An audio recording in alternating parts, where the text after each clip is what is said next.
Bienvenidos fluidomanos. El día de hoy vamos a continuar hablando sobre los fluidos compresibles y vamos a profundizar sobre los coeficientes de compresibilidad y de expansión.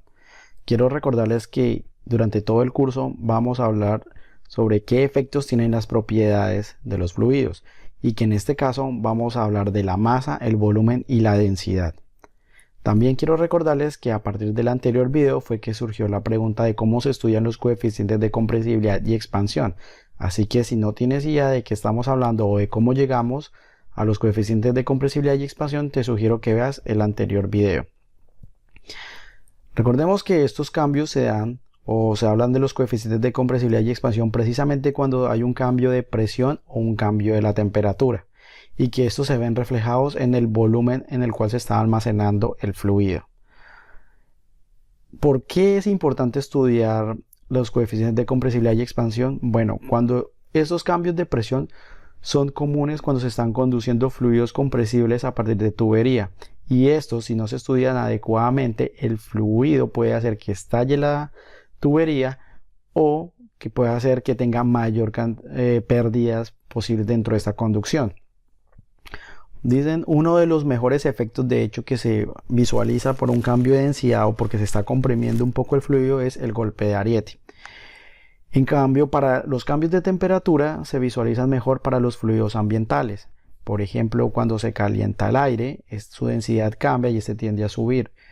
Cuando se está enfriando el aire, pues la densidad aumenta y este tiende a bajar. Un ejemplo claro que podemos visualizar es en los refrigeradores. También tenemos que estudiar los coeficientes de expansión, sobre todo cuando cambia la temperatura en la columna de agua de los océanos. La pregunta que tenemos que realizarnos acá es que si mantenemos constante ese cambio de presión o ese cambio de temperatura y mantenemos constante el recipiente donde se está evaluando los fluidos, ¿será que esos cambios van a ser iguales para cualquier tipo de fluido compresible? Es decir, si utilizamos cualquier gas como oxígeno, nitrógeno o el mismo aire, ¿será que todo va a ser igual? La respuesta es no. Y de aquí es donde surge que los coeficientes de compresibilidad y expansión son una forma importante para caracterizar esos cambios. Vamos a iniciar hablando sobre el coeficiente de compresibilidad. Y ya sabemos que para que exista una compresión tiene que existir una presión y esta pues está relacionada a una fuerza normal. Y que en el estado inicial tenemos una presión que va a aumentar hasta llegar a una presión final, y por lo tanto decimos que la presión final es mayor a la presión inicial. Y esto como consecuencia va a producir que el émbolo va a bajar, reduciendo el volumen del fluido, como lo podemos ver acá. Para poder analizar mejor este cambio que se está dando acá, vamos a utilizar esta fórmula básica del volumen de un cubo, donde tenemos que A es la base del recipiente, B vamos a asumir que es el fondo o el ancho, y H va a ser esta altura que va a cambiar de acuerdo a la posición del émbolo. Si nosotros evaluamos para el estado inicial, tenemos que el volumen inicial es igual a A por B por H sub I, que es este volumen de acá. Si evaluamos para el estado final, tenemos que es igual a A por B por HF. Es decir, que nosotros podemos decir que existe un cambio debido a este cambio de presiones siempre y cuando el volumen inicial sea mayor al volumen final. Y ese cambio de presiones lo podemos ver de esta forma, donde la presión final menos la presión inicial. En esta parte acá visualizamos que tenemos esa variación de la presión. Y otra forma de visualizar ese cambio del volumen es evaluando que el volumen final menos el volumen inicial. Sin embargo, la forma, digámoslo así, más elegante o prudente para evaluar esos cambios es a través de la razón del cambio entre la presión y el volumen. Y por lo tanto lo podemos hacer a partir de una derivada. Es decir, que tanto cambia la presión cuando cambia el volumen. O en algunos libros la pueden expresar de la forma inversa, que sería que tanto cambia el volumen por efectos de la presión. En este caso a mí me gusta más de esta forma. Algo que tenemos que evaluar en esta fórmula para calcular el coeficiente de compresibilidad es que tenemos un símbolo negativo, y resulta que este símbolo negativo es de forma consciente para cambiar el símbolo que me va a producir esto. ¿Qué símbolo tiene esta parte de acá? Bueno, esto que se tiene acá o este cambio del volumen va a ser negativo. ¿Por qué razón? Porque si nosotros miramos detalladamente acá, argumentamos que el volumen inicial va a ser mayor al volumen final que se tiene acá. Pero cuando hago esta operación en esta parte de acá, nos damos cuenta que ese cambio va a ser negativo porque este señor es más grande que este de acá y por lo tanto este me va a dar negativo, lo que significa que necesito un negativo para que quede positivo. Realmente este símbolo es más por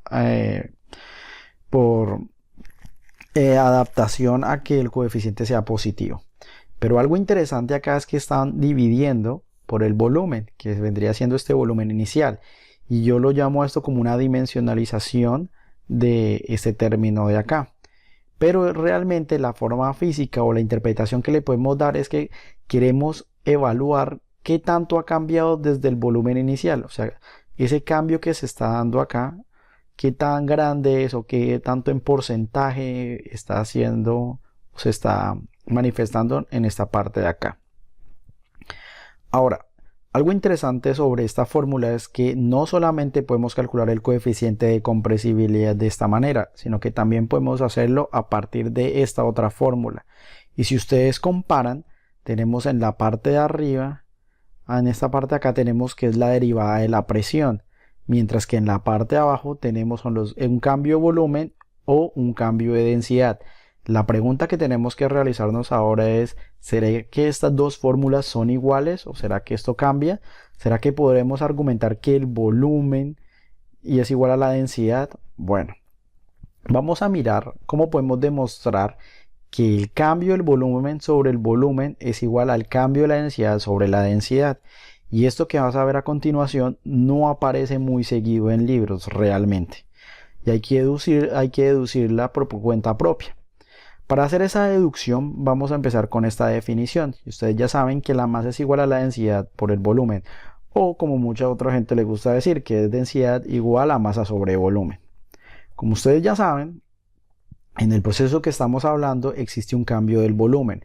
Por lo tanto, este volumen tiene que ser como una variable.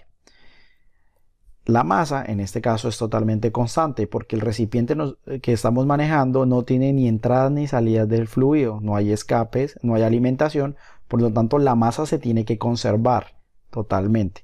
Eso da lugar que para que la masa se conserve, si ustedes recuerdan en el video anterior, significa que la densidad debe ser una variable. Entonces eso hay que tenerlo en cuenta. Ahora lo que voy a hacer es que a partir de esta fórmula despejo el volumen y va a ser igual a la masa sobre la densidad.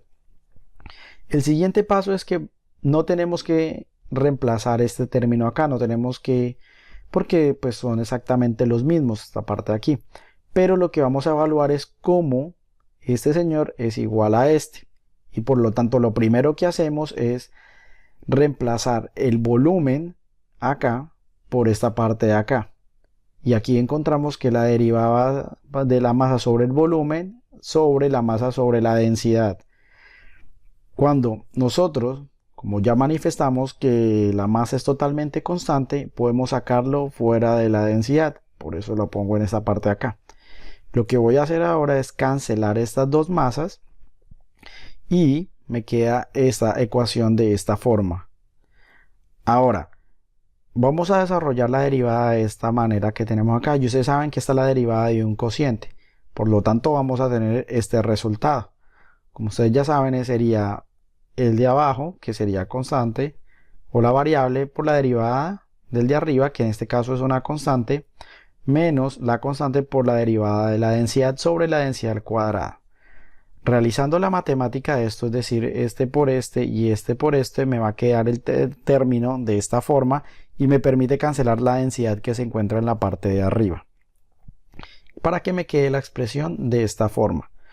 Como ustedes ya saben, la derivada de una constante es totalmente cero, lo que significa que todo este término se va a eliminar y me va a quedar esta parte de acá, que tenemos acá, he quitado el 1.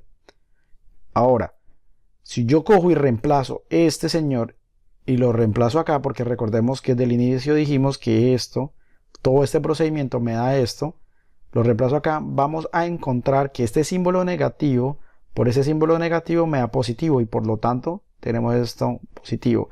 Y esto que se tiene acá realmente esta misma parte de acá.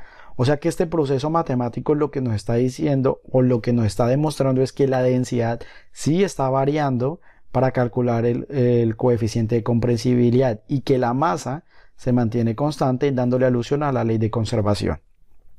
Otra fórmula para calcular para calcular el coeficiente de compresibilidad es asumiendo que mi proceso puede ser descrito de una forma discreta. Eso significa que ya las derivadas no tendría que resolverlas con integrales como una ecuación diferencial, sino que podría hacerlo de forma discreta, es decir, conociendo un estado inicial y un estado final. Sin embargo, esta solución o ese tipo de discretización que se está dando puede generar bastantes errores dependiendo de qué tan lejos están el estado inicial y el estado final. Si están muy lejos, los errores van a ser muy grandes porque esta aproximación es lineal. Pero si están muy cerca, esos errores van a ser muy mínimos.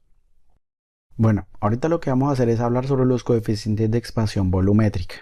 Y como ustedes ya saben, tenemos un estado inicial y un estado final, donde el estado inicial le vamos a aumentar la temperatura de tal manera que va a generar una expansión en el fluido y por lo tanto se va a ver reflejada en la expansión del volumen.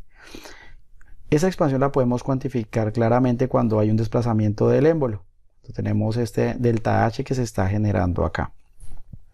Vamos a analizar también ese cambio del volumen haciendo exactamente la misma comparación que hicimos para lo del coeficiente de compresibilidad, donde tenemos que el volumen inicial es igual a A por B por H sub I y el volumen final es igual a A por B por H sub F.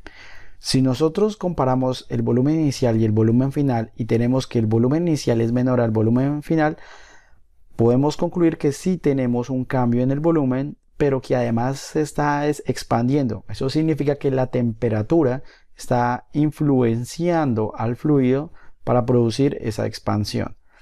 Como estamos hablando de temperatura, pues es razonable pensar que tenemos que identificar ese cambio que se está dando. Y pues ustedes ya saben que vamos a tener un cambio en el volumen. Por lo tanto, la forma para calcular el coeficiente de expansión es haciendo una derivada entre la temperatura y el volumen, donde en la mayoría de los libros lo ponen que la derivada de la temperatura sobre la derivada del volumen. Sin embargo, pues esta no tiene mucho sentido físico si ustedes lo piensan un poco, porque estamos diciendo que la temperatura cambia respecto al volumen, pero en realidad es al contrario, el volumen está cambiando respecto a la temperatura y por eso algunos autores prefieren poner el inverso de esta fórmula.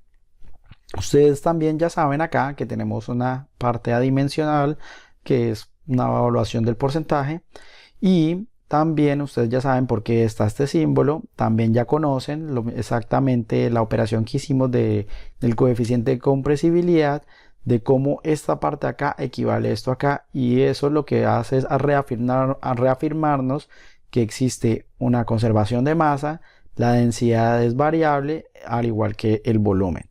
Y pues ustedes como ya saben, pues esta expresión se calcula para un cambio continuo. Eso significa que necesitamos hacer uso de las integrales para resolver estas ecuaciones. O podemos hacerlo de una forma más sencilla que vendría siendo a través de un cambio discreto, asumiendo que el proceso que estamos viendo es totalmente discreto, pero el problema al utilizar esta fórmula, como ya lo dije, es que si ese cambio que se está dando está muy distante entre ellos, esta fórmula es posible que me produzca bastantes errores, a diferencia de esta. Bueno, fluidómanos, espero que les haya gustado. No olviden que vamos a seguir respondiendo esta pregunta de qué efectos tienen las propiedades de los fluidos en su entorno, totalmente asociado a la física. Por favor, si llegaron hasta acá, no olviden suscribirse, en compartir el video. Es la mejor forma de apoyar este proyecto. Nos vemos en una próxima.